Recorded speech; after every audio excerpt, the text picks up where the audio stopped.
ओम नमः शिवाय। हर हर महादेव। राधे राधे फ्रेंड्स, कैसे हैं आप सब। मेरे लड्डू गोपाल चैनल में आप सबका स्वागत है फ्रेंड्स। आज मैं आप सबको सोमवार व्रत कथा सुनाने वाली हूँ।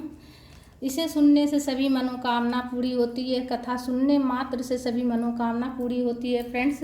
हाथ में पुष्प लेकर हम कथा पढ़ेंगे। खाली हाथ कथा नहीं पढ़ी जाती है और कथा पढ़ते वक्त दीपक भी प्रज्वलित होना चाहिए फ्रेंड्स।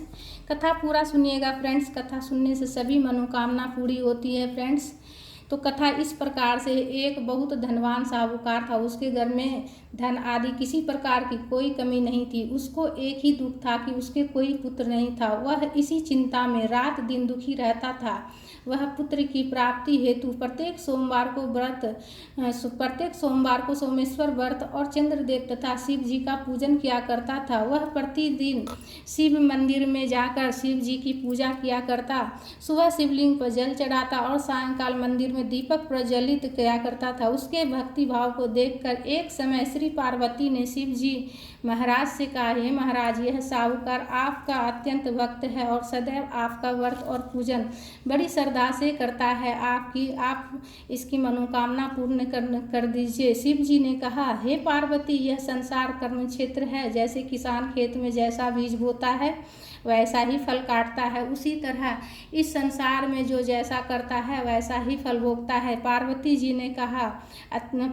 जी ने अत्यंत आग्रह से कहा कि महाराज, जब यह आपका ऐसा भक्त है और यदि इसको कोई किसी प्रकार का कोई दुख है तो आपको अवश्य ही दुख दूर करना चाहिए, क्योंकि आप सदैव अपने भक्तों पर दयालु हैं, उनके दुखों को दूर करते हैं। यदि आप ऐसा नहीं करेंगे तो मनुष्य क्यों आपकी सेवा पूजा करेंगे।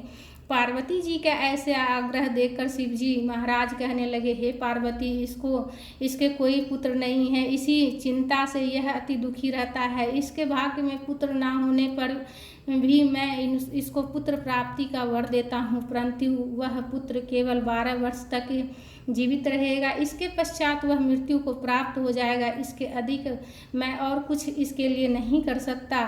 यह सब बातें वह साहूकार सुन रहा था।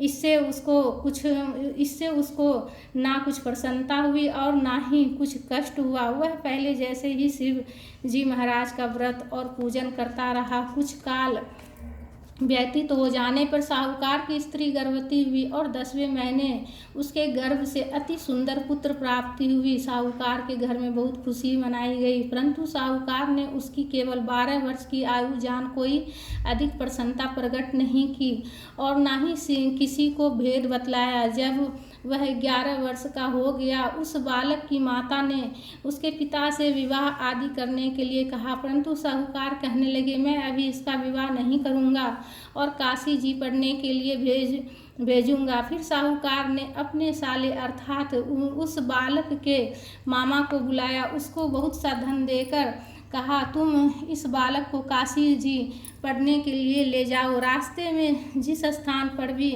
जाना, यज्ञ करते और ब्राह्मणों को भोजन कराते जाना, वह ले जाना। रास्ते में जिस स्थान पर जाना, ब्राह्मणों को भोजन कराते जाना। वह दोनों मामा भांजे सब जगह सब प्रकार यज्ञ करते और ब्राह्मणों को भोजन कराते जा रहे थे। रास्ते में उनको एक शहर पड़ा। उस शहर में राजा की कन्या के विवाह था और दूसरे राजा का लड़का जो विवाह करने के लिए बारात लेकर आया, वह एक आंख से काना था। उसके पिता को इस बात की बड़ी चिंता थी कि कहीं वर को देखकर कन्या के माता पिता विवाह के लिए किसी प्रकार की अड़चन पैदा ना कर दे। इस कारण जब उसने अति सुंदर सेठ के लड़के को देखा तो मन में विचार किया कि क्यों ना इस लड़के के वर के कपड़े पहना दे तथा घोड़ी पर चढ़ा ले जाए। बड़ी सुंदरता से सब कार्य हो गए।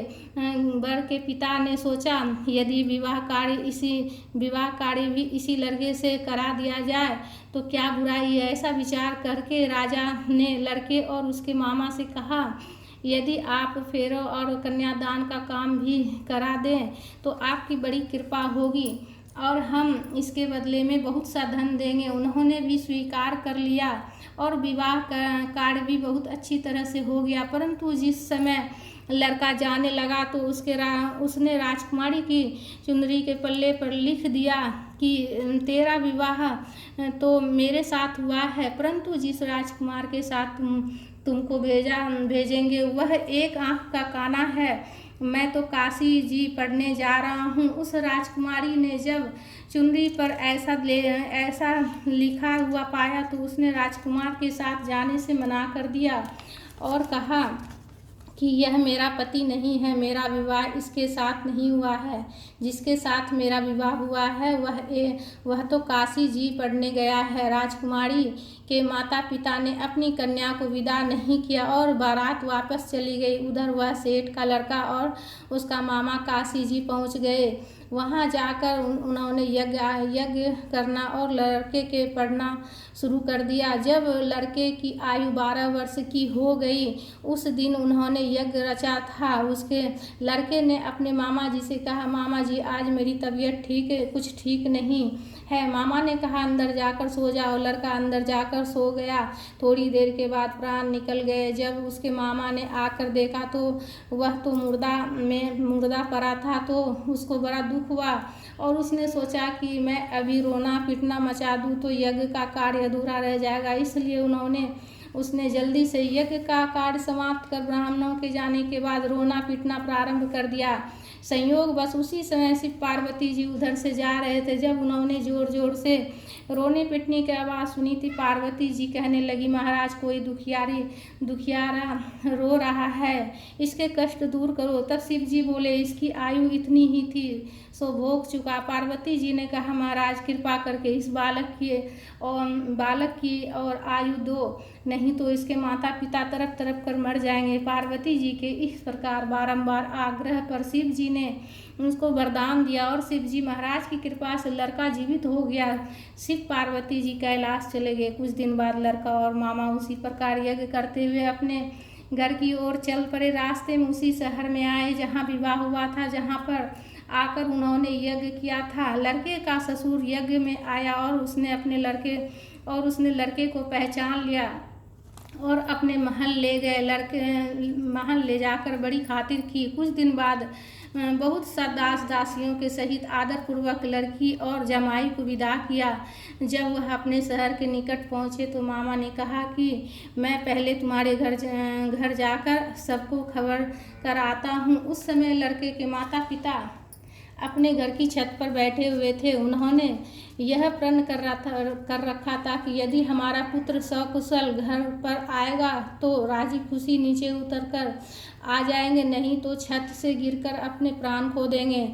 इतने में उस लड़के के मामा ने आकर यह समाचार दिया कि आपका पुत्र आ गया है, परंतु उसको विश्वास नहीं आया। तब उसने मामा ने शपथ पूर्वक कहा कि आपका पुत्र अपनी स्त्री के साथ बहुत सारा धन लेकर आया है। तो सेठ ने आनंद के साथ उसका स्वागत किया और बड़ी प्रसन्नता के साथ रहने लगे। इसी प्रकार जो कोई भी सोमवार का व्रत को धारण करता है अथवा इस कथा को पढ़ता या सुनता है, उसकी सभी दुख दूर हो जाते हैं, उसकी समस्त मनोकामनाएं पूरी होती है। बोलो भोलेनाथ की जय। ओम नमः शिवाय। माता पार्वती की जय। भोलेनाथ की जय। कथा पढ़ने के बाद हाथ में जो पुष्प है वो प्रभु के चरणों में अर्पित कर देंगे। तो फ्रेंड्स, वीडियो में ओम नमः शिवाय का कमेंट ज़रूर कीजिएगा, लाइक ज़रूर कीजिएगा फ्रेंड्स, और हमारे चैनल पर अगर नए हैं तो सब्सक्राइब ज़रूर कर लीजिएगा फ्रेंड्स। ओम नमः शिवाय। हर हर महादेव।